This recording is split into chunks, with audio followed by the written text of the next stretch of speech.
Hoje de manhã eu queria falar sobre a crise do ser no mundo evangélico. E nesta palestra o meu objetivo é mostrar que a igreja evangélica está vivendo uma profundíssima crise existencial. A igreja perdeu a consciência de que a mais genuína verdade cristã é a verdade do ser. E tal verdade está acima de qualquer outra realidade na vida. A verdade do ser está acima do pragmatismo que faz as coisas acontecerem, da eficácia operacional, da prosperidade material, do crescimento numérico que pretende se provar como eficaz simplesmente pelo fato de que diz nós estamos com a razão, porque afinal temos mais gente que vocês. A verdade do ser está acima das expressões carismáticas, as mais poderosas. A verdade do ser está acima das verdades doutrinárias, as mais meticulosas. Isso porque o grande dogma do Evangelho é o dogma do ser. E esta é a afirmação mais forte de Paulo em 1 Coríntios 13, de 1 a 7, quando ele diz que dons extraordinários não autenticam o ser. Ainda que eu fale a língua dos homens e dos anjos, se eu não tiver amor, e o amor é o que faz um ser ser, eu serei como bronze que soa, ou como símbolo que retine. Ou ainda que dons teológicos, saber, reflexão, não autenticam o ser. Ainda que eu conheça todos os mistérios, toda a ciência, se eu não tiver amor, nada eu serei. Dons operacionais, eficazes, realizadores, pragmáticos, não autenticam o ser. Ainda que eu tenha tamanha fé ao ponto de transportar montes, se eu não tiver amor, nada disso me aproveitará. Dons sociais que invadem a vida e que fazem a gente ser extremamente práticos no dar, no ajudar o outro, o próximo, não autenticam ainda o ser, se eles não forem o resultado de ser. Ainda que eu distribua todos os meus bens entre os pobres, se eu não tiver amor, nada disso me aproveitará. Dons de martírio, de galhardia, de resistência, de perseverança, não autenticam o ser. Ainda que eu entregue o meu próprio corpo para ser queimado, se eu não tiver amor, se eu não for, nada disso me aproveitará. O amor é a mais forte e revolucionária possibilidade do ser. Agora, porque nós não temos percebido isto, nós temos perdido tal compreensão, nós, os evangélicos, temos nos tornado a versão religiosa do livro de Milan Kundera, A Insustentável Leveza do Ser. Nesta manhã eu gostaria de falar sobre esta insustentável leveza do ser, olhando para a igreja evangélica. Primeiro, gostaria de pensar sobre a insustentável leveza do ser cristão, do indivíduo no nosso meio. O cristão evangélico está perdendo o ser à medida em que o tempo passa. E o problema é que, se perdermos o ser, perdemos juntamente com o ser a razão de ser na história. Seremos qualquer outra coisa menos cristãos. Nós vamos ter templos, e há sinais de que eles vão se multiplicar muito nos próximos anos. Vamos ter cultos, e eles vão se tornar cada vez mais frequentes. Vamos ter doutrinas, e elas vão se tornar cada vez mais diversas e confusas. Vamos ter grandes ajuntamentos, eles vão ser cada vez maiores. Vamos ter pompa, e alguns grupos estão cuidando de ter muita pompa. Vamos ter poder humano, e alguns têm profundas ambições nessa direção. Mas nós não seremos nada nesse país. Que adianta ganhar o mundo inteiro e perder a sua alma, o seu ser devia ser a grande pergunta que eu e você nos faríamos frequentemente enquanto pessoas.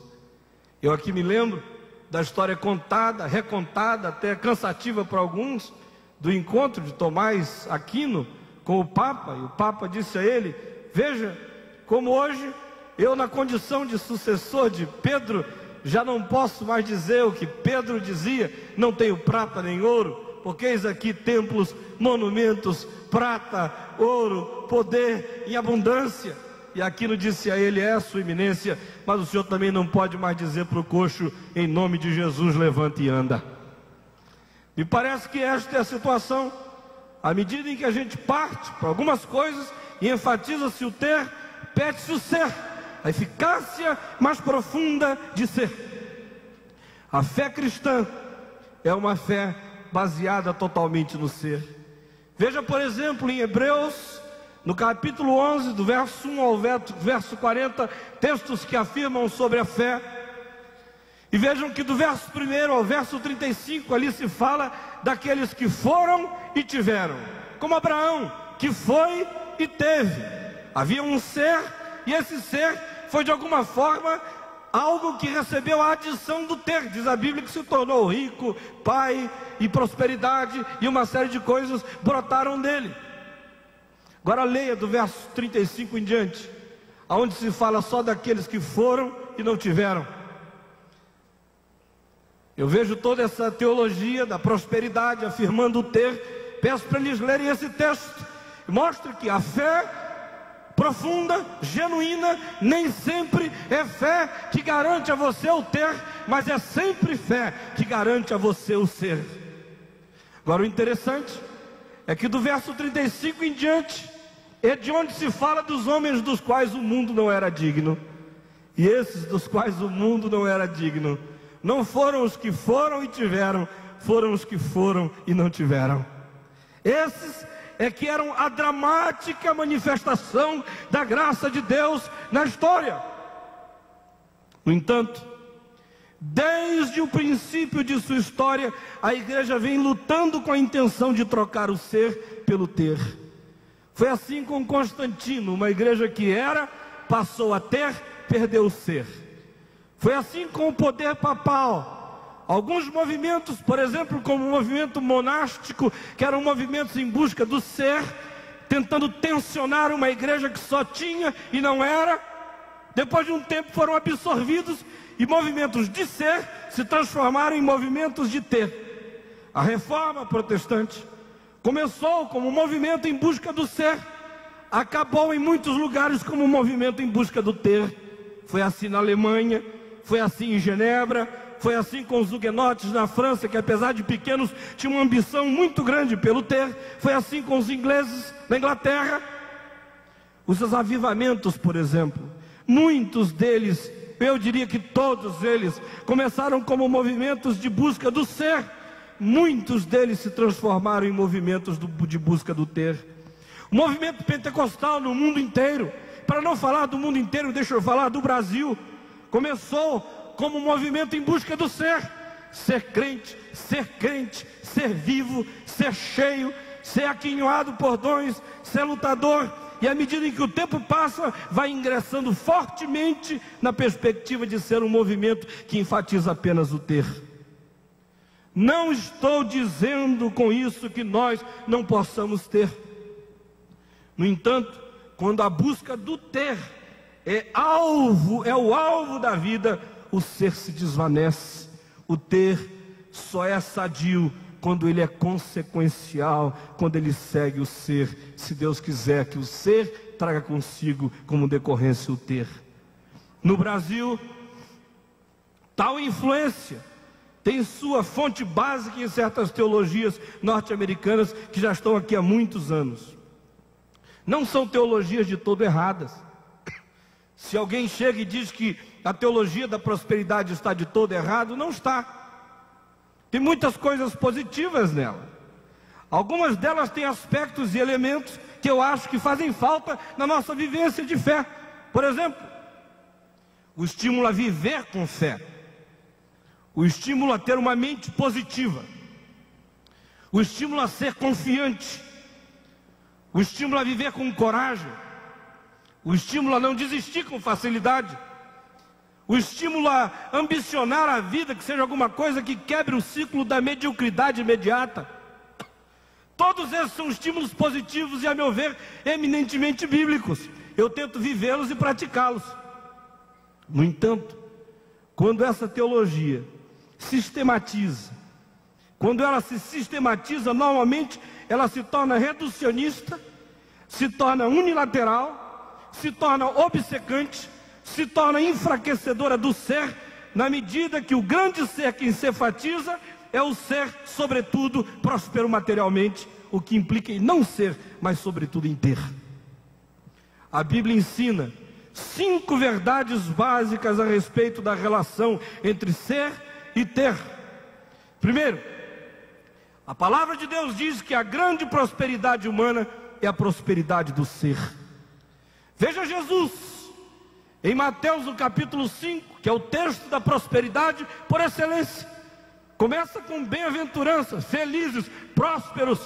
Prósperos do ponto de vista de Deus não são os que têm, prósperos do ponto de vista de Deus são os que são. Você não tem humildade, bem-aventurado é o humilde de espírito. Bem-aventurado é o solidário, é o que chora, que sente as dores do mundo. Bem-aventurado é o limpo de coração. Bem-aventurado é o pacificador. Bem-aventurado é o que tem fome e sede de justiça. Bem-aventurado é. Todas as bem-aventuranças têm a ver com o ser, ou têm decorrência com o ser, são resultado de se ser. Como por exemplo a última: bem-aventurados os perseguidos por causa da justiça. São perseguidos porque são. Segunda grande verdade: o grande sinal da prosperidade do ser se manifesta na dimensão existencial e ética da existência. E aí eu gostaria que você que comprou sua Bíblia ontem, conforme nós pedimos, abra em Colossenses comigo no capítulo 3. Colossenses 3, não tenha medo de abrir. Colossenses capítulo 3, vamos ler juntos, do verso 1 em diante. Eu vou repetir, preste atenção por favor, meu irmão. O grande sinal da prosperidade do ser se manifesta na dimensão existencial e na dimensão ética da existência. Veja aí o capítulo 3. Primeiramente, Paulo manda que se tenham essas ambições superiores pelas coisas lá do alto. Ele diz ainda no capítulo 4, no verso 6, que se busque a glória lá do alto. Veja que essas coisas lá do alto não são coisas que se tem. Ele está pedindo que a gente busque essas coisas para que elas pervadam o ser. Ou ainda, ele diz no capítulo 3, verso 2, que é preciso ter reflexões superiores, que estejam acima da imediatez da história, esteja acima do horizonte imediato. Pense com categorias lá do alto. Ele diz ainda que é preciso que se mate, que se estabeleça a morte da animalidade inferior do ser. Veja aí no capítulo 3, do verso 5 ao verso 11.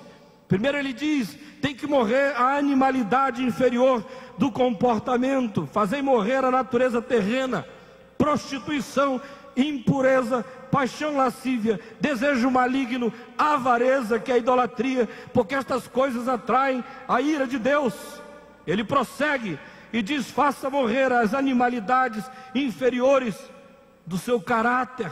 Diz aí nos versos 8 e 9, quando ele afirma: despojai-vos igualmente de ira, indignação, maldade, maledicência, linguagem obscena no vosso falar, não mintais uns aos outros. No verso 11 ele diz: faça morrer a inferioridade da sua própria mente, pense grande, se livre de preconceitos, se livre de todas essas coisas que reduzem a sua vida a etnicismos, a sexismos, a ideologismos. Pense grande, em Cristo não pode haver nem judeu, nem grego, nem circuncisão, nem bárbaro, nem cita, nem escravo, nem livre. Pense com a grandeza da mente de Cristo. E aí ele recomenda a revitalização dos sentimentos superiores do ser. Capítulo 3, do verso 12 em diante, ele começa a falar com positividade. Verso 12 ele diz: encham-se de generosidade humana. No verso 13 ele diz: deixem-se possuir por paciência perdoadora. Nos versos 14 e 15 ele diz: deixem-se dominar e pervadir por amor reconciliador. Versos 16 e 17 ele diz: pratiquem uma devocionalidade existencial, natural, que faça com que a ação de graças seja um resultado natural do existir em Cristo. Ele prossegue, recomenda relacionamentos humanos sadios e justos. Capítulo 3, do verso 18 em diante. Primeiro, no casamento com a sua mulher. Depois, nos versos 20 e 21, na família, com seus filhos, aonde você não os tiraniza e aonde você ganha o direito pela autoridade de estabelecer uma relação igual. Versos 22 até o capítulo 4, no verso 1 ele diz que essa conversão, redenção nos relacionamentos, essa afirmação mais profunda do ser, tem que ter implicações na ética profissional, na maneira como você é patrão, na maneira como você é empregado, na maneira como você recebe, na maneira como você manda, na maneira como você faz, na maneira como você recomenda. Agora vejam como nada disso tem a ver com a teologia da prosperidade convencional. Vejam no capítulo 4, versos 2 e 3, quem está falando a respeito dessa grandeza do ser é tudo, menos alguém que tem. Ele diz: olhem também por mim, porque eu estou algemado. Orem também por mim, porque eu estou algemado. Que coisa linda! Como essa prosperidade do ser cabe no espaço de um calabouço. Como essa grandeza humana não tem necessariamente que ver com o ter. Terceiro grande princípio: a prosperidade do ser não tem necessariamente relação com a prosperidade do ter, e a prosperidade do ter não tem necessariamente relação com a prosperidade do ser. Preste atenção nisso. Sei que para alguns de vocês fica demais para pegar, compre a fita depois. Pensa em Abraão. Abraão era e tinha. Pensa em Moisés. Moisés deixou de ter para poder passar a ser. Pensa em Elias. Sempre foi e nunca teve. Pense em Lázaro no Novo Testamento, o mendigo. Sempre foi, nunca teve. Agora pense no rico, que sempre teve e nunca foi. Quarto princípio: a bênção de Deus sempre é riqueza do ser, e algumas vezes enriquece também materialmente. Eu estou dizendo isso, relativizando, porque alguns acham que ela sempre enriquece materialmente, mas a Escritura não ensina isso. Algumas vezes a bênção do ser tem consequências materiais, mas não é sempre. Vejam aí em 2 Coríntios, no capítulo 8, versos 1 e 2, onde Paulo diz também: irmãos, falando de dinheiro, de contribuição, de investir nos outros, também, irmãos, vos fazemos conhecer a graça de Deus concedida às igrejas da Macedônia, porque no meio de muita pobreza de tribulação, manifestaram o quê? Manifestaram o quê? Abundância de alegria, de ser, e profunda, e no meio da profunda pobreza econômica deles, o que é que superabundou? Superabundou a riqueza do ser, a grande riqueza de sua generosidade. Para mim isso é claro como a luz que espocou ali e entrou o vidro aqui no peito do Asaf. Claro! A bênção de Deus sempre é riqueza do ser. Algumas vezes enriquece também materialmente, mas a grande riqueza é a riqueza de ser generoso, mesmo na pobreza. Agora veja, aí virando a página, 2 aos Coríntios, capítulo 9, versos de 8 a 11, o que está dito. Aqui se afirma: Deus pode fazer-vos abundar em toda graça, a fim de que, tendo sempre em tudo ampla suficiência, superabundeis em toda boa obra. No primeiro texto se diz: grande riqueza é do ser. No segundo diz: Deus também pode fazer vocês superabundarem em todas as dimensões. Agora notem, a primeira afirmação é absoluta. A riqueza do ser é. A riqueza do ter pode. Eu gosto do verso 8. Deus pode. Você acredita que Ele pode? Acredita que Ele pode? Se você não acredita, você é um descrente, tá? A Bíblia diz que Ele pode. Acredita que Ele pode? Agora não diz que Ele vai. Não sei se vai na vida de todos vocês, mas Ele pode. A bênção de Deus sempre é riqueza do ser, e algumas vezes enriquece também materialmente. Quinto princípio: a prosperidade material somente tem chance de ser bênção se marcada pelas seguintes características. Agora abra aí em 1 de Timóteo, no capítulo 6. A prosperidade material só tem chance de ser bênção se ela for marcada pelas seguintes características. Vá para 1 Timóteo 6, do verso 9 em diante. Ela pode ser bênção, e ela é bênção, quando ela não é buscada, diz o verso 9. Ora, os que querem, os que colocam como alvo da vida ficar ricos, caem em tentação e cilada, e em muitas concupiscências insensatas e perniciosas, as quais afogam os homens na ruína e perdição. Gente, não sou eu que estou dizendo isto, é Paulo. A bênção material pode ser bênção, tem chance de ser bênção. Nós temos visto que ela pode ser bênção. Ontem à noite eu chamei um irmão para orar aqui, que tem sido bênção para nós, material em muitos aspectos, mas ele aprendeu esses princípios aqui. Sabe que essa bênção material só tem chance de ser bênção quando ela não é buscada, quando ela não é o alvo da vida. Se for, Paulo diz inevitavelmente que você tem a ruína diante de você, para a sua alma, porque o amor do dinheiro é a raiz de todos os males, e alguns dessa cobiça se desviaram da fé, e a si mesmos se atormentam hoje com muitas dores. Tu, porém, homem de Deus, foge destas coisas. E ainda, prosperidade material pode ser bênção quando elas não se tornam a segurança da vida da gente. Veja o verso 17. Exorta aos ricos do presente século que não sejam orgulhosos, nem depositem a sua esperança na instabilidade da riqueza. E ainda, a prosperidade material pode ser bênção quando ela não inibe a bem-aventurança da humildade de espírito. Diz o verso 17: exorta os ricos para que não sejam orgulhosos, sejam humildes. E ainda, ela pode ser bênção quando ela existe para estimular a riqueza do ser. Diz o verso 18, veja a beleza do verso 18: estimula os que têm a que pratiquem o bem. Sejam ricos, antes de tudo, de boas obras, generosos em dar, prontos a repartir.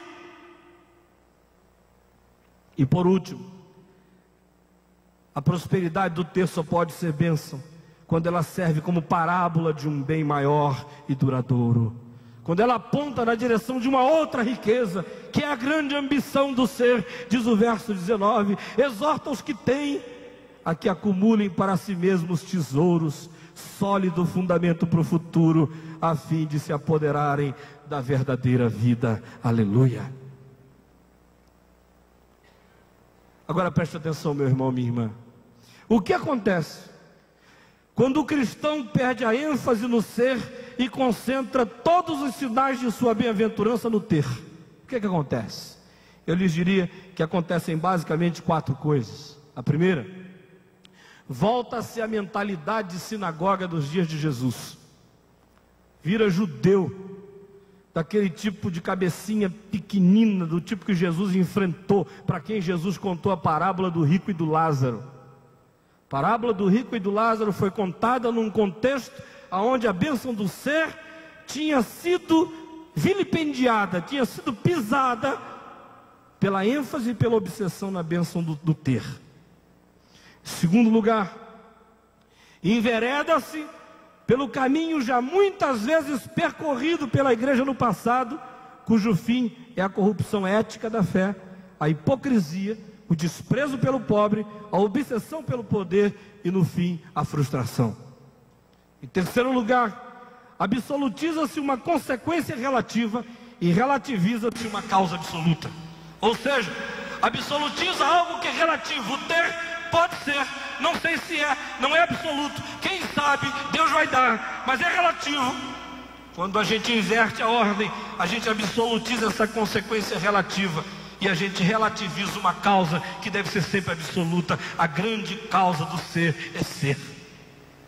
Quarto lugar, perde-se o modelo Jesus como modelo supremo. Tem-se que ter outros modelos, porque o grande modelo de Jesus é o modelo do ser. Leia o Evangelho, você não vai encontrar no Evangelho outra afirmação mais forte, mais contundente do que a do ser. Que adianta ganhar o mundo inteiro, perder o ser? Se você quiser ter esta cabeça que compra o pacote inteiro da teologia do ter, você tem que esquecer Jesus. Você pode até ter outros modelos bíblicos, Abraão é bom. Ou pode ter outros modelos baseados na experiência de uma pessoa cristã bem sucedida. Mas esqueça de Jesus de Nazaré. A teologia da prosperidade material não é de todo antibíblica, como já lhes disse. No entanto, a maneira como ela está sendo ensinada ultimamente poderá trazer alguns efeitos desastrosos para a igreja. Dois deles eu poderia inventar, mas eu quero só afirmar duas coisas. Uma primeira é a positividade que isso poderia trazer. A segunda é a tragédia que isso pode trazer. Essa doutrina é útil se for equilibrada, se for biblificada, se for purificada, se for redimida, se for trazida para dentro do contexto do equilíbrio da palavra de Deus. Ela é útil num tempo como esse nosso, tempo de crise, tempo de negatividade, tempo de Collor, tempo de cinza, tempo de Joãozinho Malta, tempo de toda essa desgraça, tempo de corrupção, tempo de miséria crescente. Se chega alguém e não afirma apenas essa prosperidade, mas traz uma mensagem positiva que diz: ergue a cabeça, vamos lutar, não está acabado, vamos lá. E nesse sentido até o Chico Anísio parece que é melhor do que alguns de nós. Ontem eu estava vendo uma entrevista dele num jornal aí da TV Manchete, meia-noite, e ele disse: eu não perdi a esperança. Eu falei: meu Deus, o Chico Anísio não perdeu a esperança, então como é que eu vou perder a minha?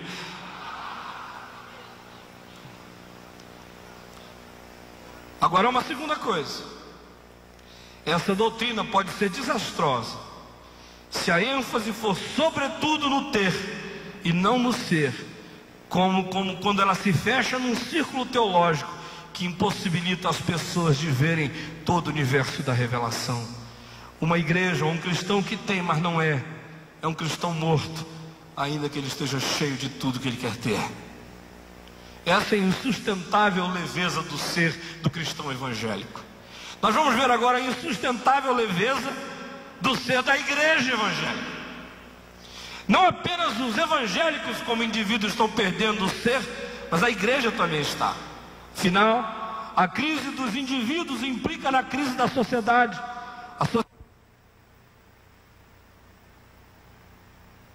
Ainda que exista algo na coletividade em si, um terceiro termo, que a meu ver transcende os indivíduos, ainda que esteja totalmente ligados à totalidade da vida comunal. A crise do ser da igreja pode ser resumida da seguinte maneira: nós estamos perdendo a razão de ser. Quando a gente perde a razão de ser, é porque alguma coisa está muito mal no ser da gente. Ultimamente, nós temos sido a comunidade cujo papel é apagar a luz. Lembram daquele plástico que tinha no tempo do Médici, foi do Médici? Ame ou deixe, não é? Brasil, ame ou deixe. Saiu depois aquele último, quem sair por último apague a luz. Então, é a igreja, que apaga a luz é a igreja. Sabe por quê? Todo mundo já tinha desistido dos militares. 1970 e 81, 80. Credulidade é total sobre os militares, mas a igreja ainda estava fazendo culto para o Figueiredo, aquela coisa toda. Eu me lembro do Valdir Stoernagel, em 1983, no Congresso Brasileiro de Evangelização, dizendo: nós somos, a igreja, o último sustentáculo de um regime em descrédito. E era verdade. Então, aí quando não tinha mais gente, a gente apagou a luz. Todo mundo largou os militares, ficamos sozinhos assim. Cadê o Figueiredo? Não está mais aí. Apaga a luz, muda de quarto. Passa para outro compartimento. Aí nós passamos a salvadores da pátria. Nova República.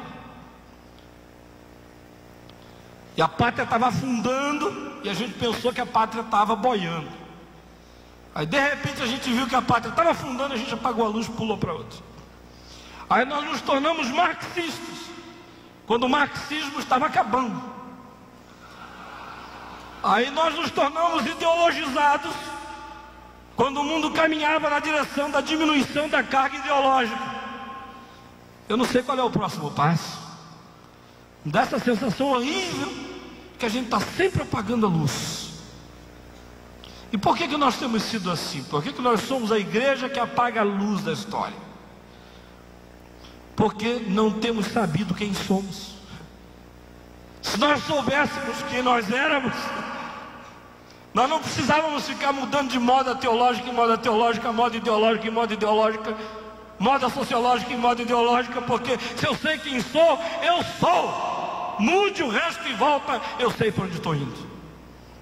A crise existencial básica da igreja vem do fato de que ela não tem levado a sério 3 afirmações do Evangelho, as quais determinam o ser da igreja. Em primeiro lugar, vós sois o sal da terra. Alguns de nós estamos lendo isso: vós tereis o sal da terra, não é? Aí tem gente vendendo sal para outras pessoas, tem gente comprando sal, levando para casa. Então, tenham sal em casa. Jesus não disse tenha o sal, Jesus disse seja o sal. E não precisa tomar banho de sal, nem viajar comigo para Israel para mergulhar no Mar Morto, porque você pode voltar insosso do mesmo jeito. Vós sois o sal da terra. E já temos falado muito sobre isso. Eu não quero falar sobre tudo que já se tem falado. Todos nós já sabemos que sal dá sabor, que a igreja devia dar sabor à sociedade, vida, que o sal é preservador, que a igreja devia preservar o que está aí, livrar a sociedade do apodrecimento radical, que o sal arde, e o John Stott diz: a igreja devia fazer arder o mundo, queimar, incomodar, perturbar. Tudo isso nós já sabemos. Eu não quero gastar o tempo de vocês. Eu quero ir para alguma coisa que eu não tenho lido e nenhum comentário por aí sobre o sal, sobre o ser da igreja. Está em Levítico 2:13. Lá se introduz um outro elemento sobre a figura do sal, que é a ideia bíblica que atribui ao sal o simbolismo do pacto entre Deus e o mundo. E lá se fala do sal da aliança. E na minha cabeça me dá a sensação de que quando Jesus estava dizendo vós sois o sal da terra, ele também tinha em mente essa verdade de Levítico 2:13: vocês são o sal da aliança. Ou seja, preste atenção por favor nisso. Isso é óbvio, mas não é tão óbvio assim. É só óbvio para quem pensa que é. A igreja é o sinal da aliança de Deus com o mundo em Cristo. O mundo não tem a menor chance de ver o sinal da aliança de Deus com o homem, a não ser na igreja. Agora, para que o mundo veja isso, a igreja tem realmente que ser este sinal. Se a igreja não for o sinal do pacto, da aliança, a comunidade reconciliada com Deus, e uns com os outros, o mundo não tem como enxergar o sal da aliança, o pacto de Deus com a sociedade. Quando a igreja realmente é o sal da terra, ela faz mais pela preservação do mundo do que quando ela entra em qualquer outro programa humano de preservação do mundo. Deixa eu te repetir isso, por favor. Preste atenção. Quando a igreja realmente é o sal da terra, ela faz muito mais pela preservação do mundo e da história do que quando ela entra de carona ou a reboque em qualquer outro programa humano de preservação do mundo e da história. Não há nada mais revolucionário do que ser o sal da terra. Se de fato o somos, se de fato o fôssemos. Segunda verdade do ser da igreja: vós sois a luz do mundo.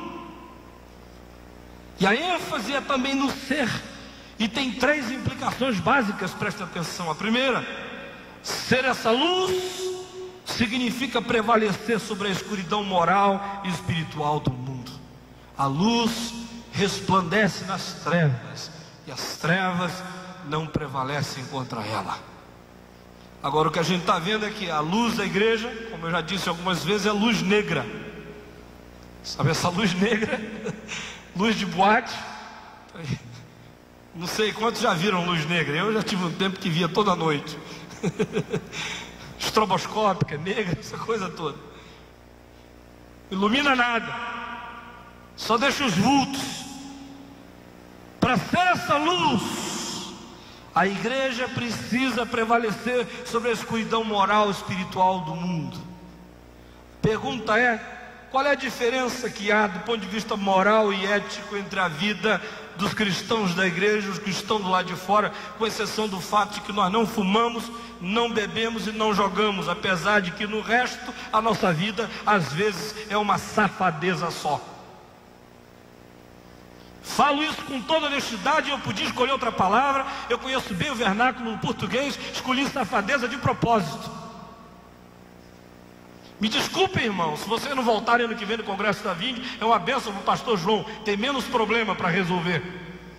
Agora a palavra é esta: não há distinção quase nenhuma, a não ser o fato de que nós mantemos algumas aparências, tickets, cacuetes, escolhemos algumas coisinhas nas quais a gente se diferencia para afirmar o nosso ego falido e nivelarmos por baixo nas outras coisas das quais nós realmente tínhamos que ser luz e tínhamos que ser a diferença radical. Ser esta luz significa ser a comunidade que dá significado e direção para a história humana. Se você é esta luz, se a igreja é esta luz, ela atribui rumo, holofote, foco, propósito, significado, enxerga com clareza o suficiente para entender a história a partir da ótica do reino. Quando a igreja deixa de ser comunidade do significado, o mundo se torna absurdo. Ser esta luz significa ser a comunidade do discernimento entre o bem e o mal, entre a salvação e a perdição. Saber o que é bom, o que é ruim, o que é justo, o que é injusto.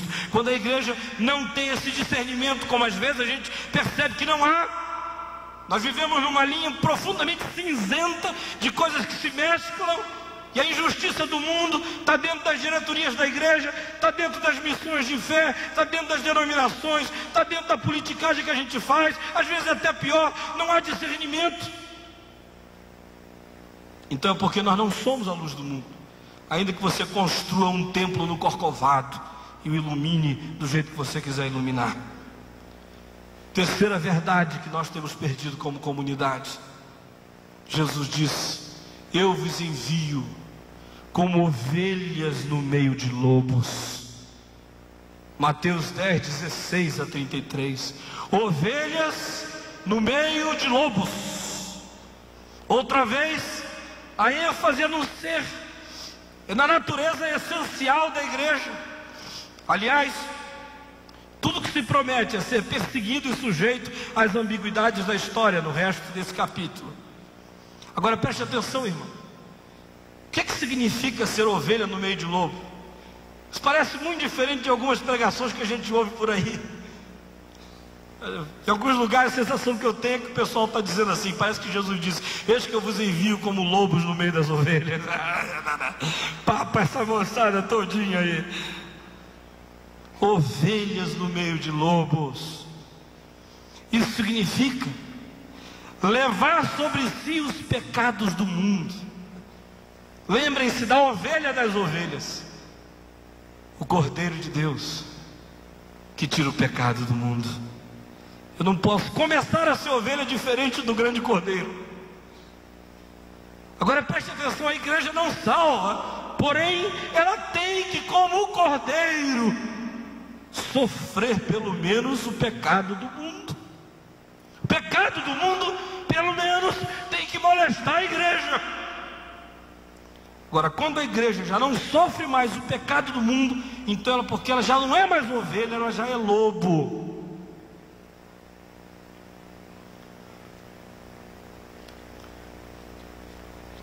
Ser ovelha no meio de lobos significa exercer o poder de voluntariamente se doar.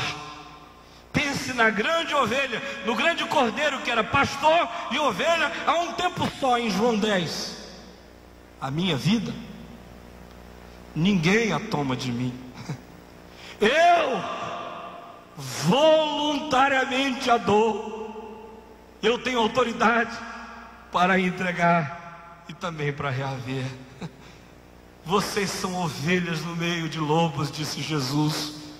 E o projeto da vida de vocês tem que ser o projeto do cordeiro, da ovelha das ovelhas, que se oferece voluntariamente, que se doa voluntariamente, que não se deixa comprar, que não se deixa pagar, que não se deixa seduzir, que não se deixa forçar, que não se deixa ser manipulado por nenhuma outra coisa. Ele faz a missão por nenhum outro interesse. A minha vida eu a dou. As ovelhas do pastor agem como ele. E quando não é assim, João 10, 11 e 12 diz que a ovelha vira lobo. Quando a ovelha perde esse espírito de doação, ela vira lobo. Está escrito aí. Será que, como igreja, a gente não está perdendo o ser, se convertendo de ovelha em lobo? Agora preste atenção, gente. Hoje me parece que pouca gente quer ser ovelha na igreja. A maioria quer ser lobo. Lobo mau, bicho papão. Há muitas outras descrições do ser da igreja no Novo Testamento. No entanto, eu pessoalmente julgo que essas três nos ajudam a ver o quadro mais definido da razão de ser da igreja. E tem mais, não se trata de poesia. A igreja simplesmente não tem outra escolha. Ou ela é o sal, a luz, e como ovelha no meio de lobos, ou ela não é igreja. É qualquer outra coisa. Pode chamar de igreja, pode construir templo, pode cantar hino, pode ter maestro, pode pagar pastor. É qualquer coisa, mas não é igreja. Terceira crise. A primeira do indivíduo, a segunda da comunidade, agora do pastor. A insustentável leveza do ser pastor evangélico. Milan Kundera vai assinar esse livro aqui em coautoria. Nesse contexto de perda do ser, o pastor como indivíduo também se encontra perdido. Pastores não sabem se são ainda pastores quando as ovelhas viram lobos.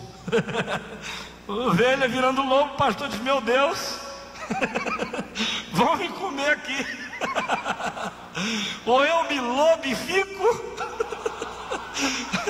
ou eu estou perdido nesse rebanho de lobos. Aí tem havido um monte de mutação, não é? Darwin é muito relevante aqui. São esses saltos, mutações galopantes, de ovelha para lobo, sem elo, perdido, sem nada. É assim, no dia para o outro, passa para lá. A crise existencial de ser pastor hoje tem algumas variáveis. Presta atenção. Me sinto muito à vontade, eu não li isso em livro nenhum. Eu ouvi pastores o ano inteirinho. Estou fazendo um resumo do que eu ouvi. Do norte ao sul, do leste ao oeste. Primeiro é a crise do modelo. Quem é o modelo pastoral hoje? Perdemos o modelo. De onde vêm os nossos referenciais pastorais? Por exemplo, há 5 anos atrás, o irmão Jimmy Swaggart era o modelo de muitos dos que estão aqui. Viram no que deu o modelo. Paul Yong-cho, com todas as suas virtudes, é o modelo de um monte de nós aqui. Espero em Deus que ele seja uma bênção a vida inteira, só que para mim ele não é o modelo. Martin Luther King foi o modelo de alguns de nós aqui, mais reformados, mais teologizados, tudo mais. Tem uns livros aí esquisitos sobre o que ele estava fazendo na última noite, não é? Calvino é o modelo de um bocado aqui. Isso aqui está cheio de presbiteriano, mais do que vocês sabem, que chamam Calvino de pai Calvino. Kenneth Reagan é o modelo de outros tantos aqui, que querem tal, não sei o que e tal, né? Kenneth Copeland, Morris Cerullo. Quantos aqui dariam a vida para ser Morris Cerullo? E tem até um tal de Caio Fábio. Tem um bocado de vocês aí que acham que vale a pena imitar. Meu conselho é: esqueça esse sujeito, porque senão acaba ruim para você e para ele também. No entanto, só pode haver um modelo pastoral, e o modelo é aquele que disse: eu sou o bom pastor. Eu sou o bom pastor.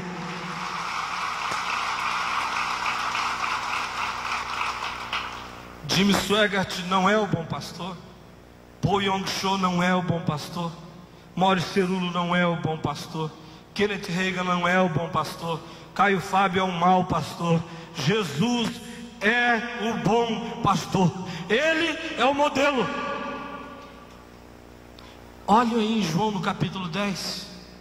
Vejam como o modelo tão claro. Me apavora como a gente perde isso de vista com tanta frequência. Os versos 1 e 2, ele diz: o pastor entra pela porta.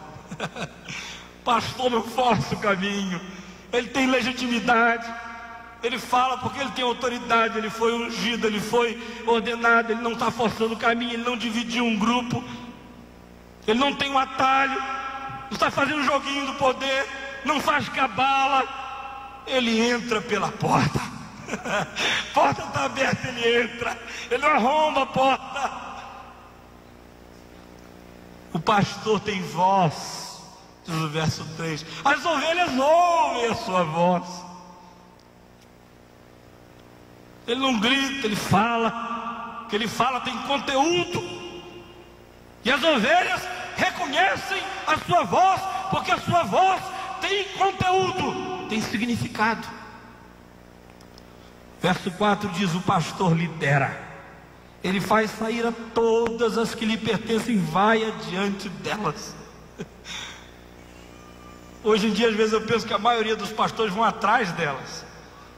É assim, por duas razões. Uma é dando pancada para o pessoal andar, e a outra é porque os cristãos mais bonitos que eu conheço nesse país não são pastores, são leigos. Os maiores exemplos de vida cristã que eu conheço não são de pastores, são de leigos. Mas diz a Bíblia, o modelo do pastor é este: ele vai adiante. Verso 5 diz: ele estabelece o referencial. Por isso as ovelhas não vão seguir a voz dos estranhos, porque ele dá o diapasão. Verso 11 diz: ele dá a vida pelas ovelhas. Não está apenas querendo tirar das ovelhas, comer das ovelhas, se enriquecer das ovelhas, se abastecer das ovelhas, se forrar com as ovelhas. E dá a vida pelas ovelhas. Verso 14 diz: Ele é transparente, Ele conhece as ovelhas e as ovelhas o conhecem. O problema é que a maioria de nós, alguns que são assim, excelentes pastores, conhecem as ovelhas. Pouquíssimos de nós se deixam conhecer pelas ovelhas. A gente se esconde das ovelhas, a gente tapeia as ovelhas, a gente mente para as ovelhas, a gente diz que não tem crise para as ovelhas, a gente faz as ovelhas pensarem de nós acima do que de nós ouvem e nós veem. Mas o pastor conhece e se deixa conhecer. Primeira crise, portanto, é a crise no modelo.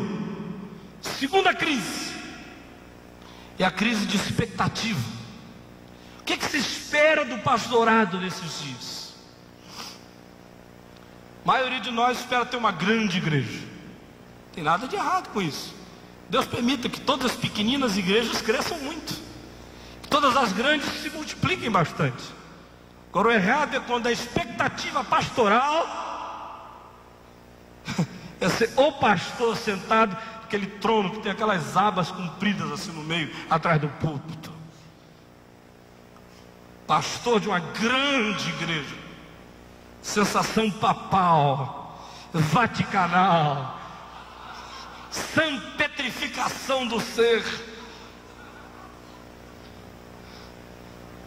Outra expectativa: ter muita influência,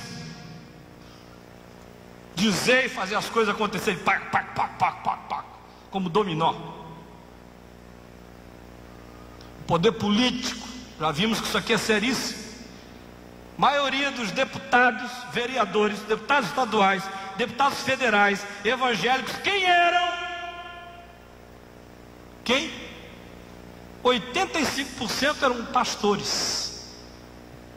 Ele foi juntando, a igreja de 500 virou 1.000, 2.000, 3.000, 5.000, 10.000. Ele falou: meu Deus, já dá para deixar de ser pastor, aleluia. Você é eleito. Você é eleito. Não gostaria de estar errado. Deus me perdoe, mas me dá uma sensação pavorosa de que eu estou certo.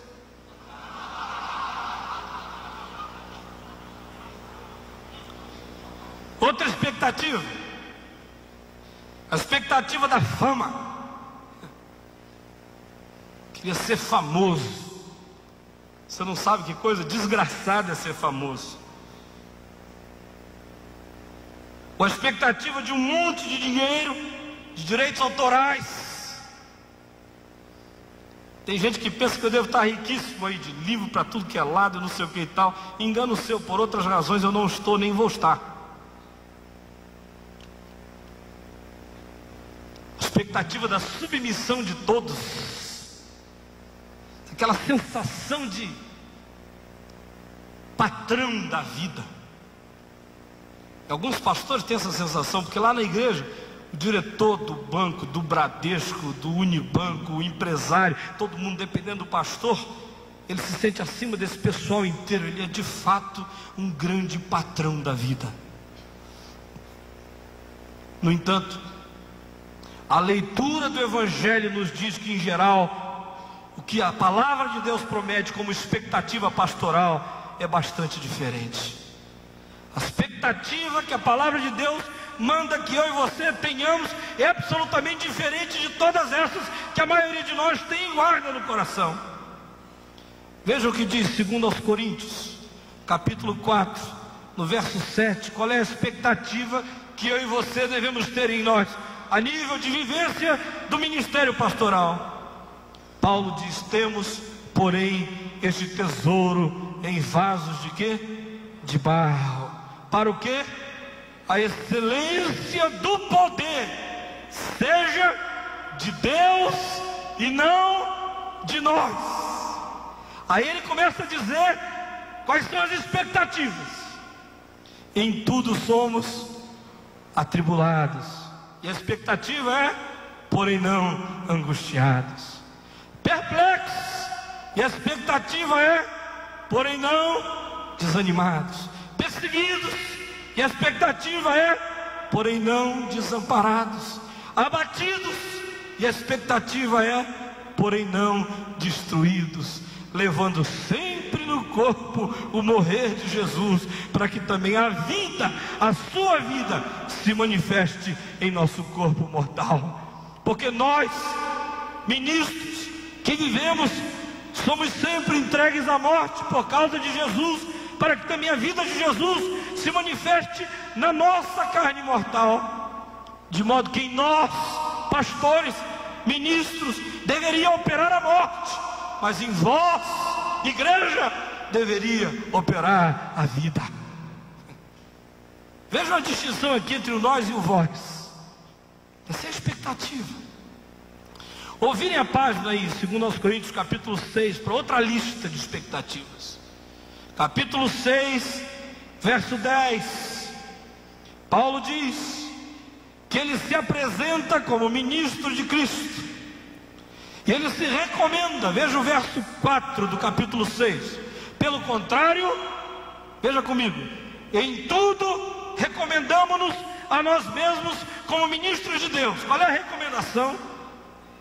Com paciência, nas aflições, nas privações, nas angústias, na pancadaria, nas prisões, nos tumultos, nos trabalhos, nas vigílias, nos jejuns, na pureza, no saber, na longanimidade, na bondade, no Espírito Santo, no amor não fingido, na palavra da verdade, no poder de Deus, nas armas da justiça, quer ofensivas, quer defensivas, por honra, por desonra, por infâmia, por boa fama, como enganadores, sendo verdadeiros, como desconhecidos, entretanto bem conhecidos, como se estivéssemos morrendo, contudo, eis que vivemos como castigados, porém não mortos, entristecidos, mas sempre alegres, pobres, mas enriquecendo a muitos, nada tendo, mas possuindo tudo. Aleluia.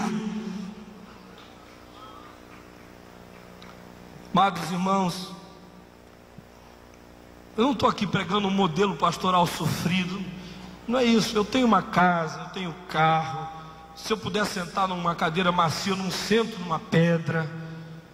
Se eu puder comer pão fresco, eu não como burulento. Se eu puder ter água gelada, eu não tomo quente.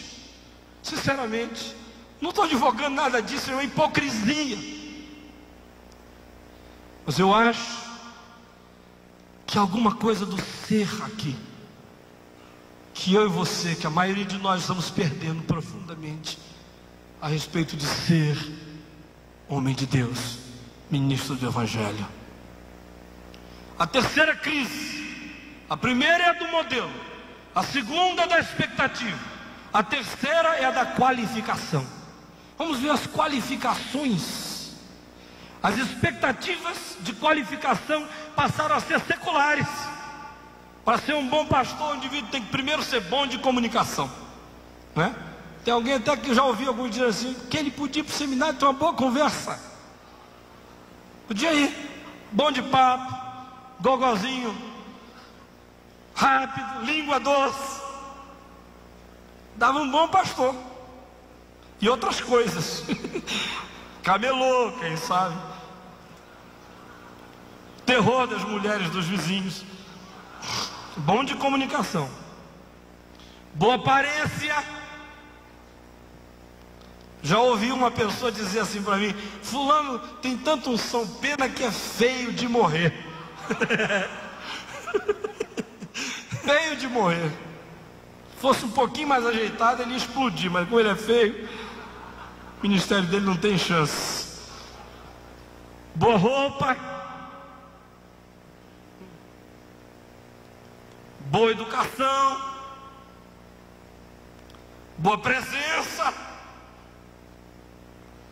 No entanto, na Bíblia, as qualificações têm tudo a ver com o ser, não com o saber, não com o fazer, não com o parecer. Conversei com 4 ou 5 pastores que me contaram a mesma história. Se eles tivessem conhecido um ao outro, eu podia poupá-los de cada um contar a história. Eu podia só dizer: deixa fulano contar por vocês 4, que era igualzinho. A história é a seguinte: eu sou o pastor mais conhecido e respeitado da minha cidade. Minha igreja é que mais cresce na minha cidade. Eu sou o que tem mais influência na minha cidade. Eu sou isso tudo, só que eu sou o mais prostituído, adúltero e perdido de todos, ninguém sabe. Por quê? Por causa da crise de qualificação. Fala bem, está tudo bem. Ensina bem, está tudo bem. Se comunica bem, está tudo bem. Se veste bem, está tudo bem. É diplomata, está tudo bem. Administra bem, está tudo bem. Faz e não é. Veja em 1 de Timóteo, capítulo 3, um texto que eu e você deveríamos trazer à mente outra vez, a respeito das qualificações do bispo, do presbítero, aqueles que estão no episcopado, no ministério oficial da igreja, equipando os santos. Vejam as qualificações. Eu sei que você já leu isso, pelo menos lia isso antigamente, não sei se ainda lê, mas vejam as qualificações. Há 15 qualificações aí, 15, divididas em 6 grupos. Primeiro, as qualificações da vida moral, estão aí entre os versos 2 e 3. É necessário que ele seja irrepreensível, esposo de uma só mulher, e se restrinja a ela, temperante, não dado a cachaça, sóbrio, modesto. Modesto aqui não é aquele sujeito que chega assim, todo lânguido, não sei o quê. Modesto no sentido da vida ser equilibrada. Então, primeiro as qualificações são as morais. Aí vem as humanas. Ainda no fim aí, já entra a questão de sobriedade, modéstia, hospitalidade, que é a generosidade humana, a grandeza humana, abertura do coração para outros. E aí vem as qualificações familiares, versos 4 e 5. Tem que haver saúde familiar, governar bem sua casa, criar os filhos sob disciplina, não sob pancadaria e não numa frouxidão total, com todo respeito.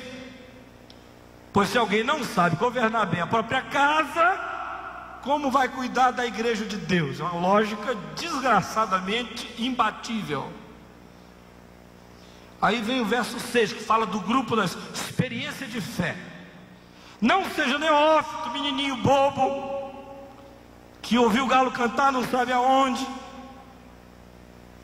que ainda não resolveu os probleminhas básicos da vida e agora já é posto sobre um rebanho.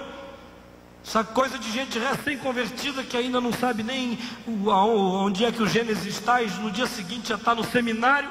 E não há lugar mais difícil para sobreviver na fé do que num seminário. Talvez na porta de um bordel seja um pouquinho mais fácil do que em alguns seminários. Não seja neófito, para não suceder que não se ensoberbeça e incorra na condenação do diabo, já fica se achando assim o dono da bola. E aí vem a quinto grupo, é a irrepreensibilidade pública. Pelo contrário, é necessário que tenha bom testemunho secular, dos de fora, na padaria, no banco, na escola, na universidade, na praça, das meninas da esquina, das senhoras da vizinhança. Bom testemunho dos de fora, a fim de não cair no opróbrio, no laço do diabo. Aí vem o último, está aí no verso 2 no final: apto para ensinar. Agora vamos pensar no currículo dos seminários. Olha, de 15 qualificações, só há uma teológica e docente. Só uma relacionada ao saber. Todas as outras são relacionadas a ser. Não há nenhuma relacionada a fazer. Todas a ser. Eu conversava recentemente com um irmão que sabe muito e caiu num laço terrível do diabo. Eu abri esse texto para ele. li para ele, contei com ele cada uma dessas qualificações. Disse: olha, meu amado, eu não sou juiz de ninguém, Deus tenha misericórdia e piedade de mim, me segure em pé, porque eu sou fraquejador, preciso andar na graça de Deus. Mas uma coisa eu e você não podemos esquecer: você viveu a vida até aqui como se das 15 qualificações, 14 fossem teológicas e uma fosse do caráter. É o inverso. 14 tem a ver com ser, uma tem a ver com saber. Conclusão. Meu irmão, minha irmã, essa é a insustentável leveza do ser, da igreja, dos indivíduos que estão trocando o ser pelo ter, da igreja que está perdendo a razão de ser, porque está querendo ser outra coisa que Jesus não a chamou para ser. Ela tem que ser sal, aliança de Deus, reconciliadora no mundo, tem que ser luz do discernimento, da diferença radical, ética, das obras novas, do reino produzida no meio da sociedade.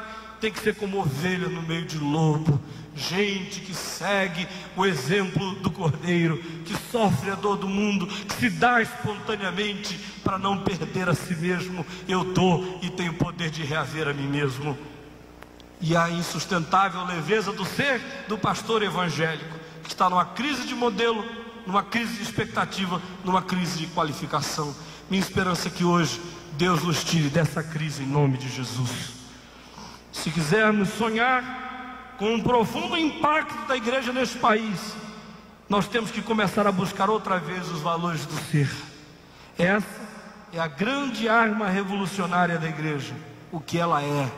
Quando ela é o que ela deve ser, então as coisas passam a ser o que elas têm que ser, em nome de Jesus.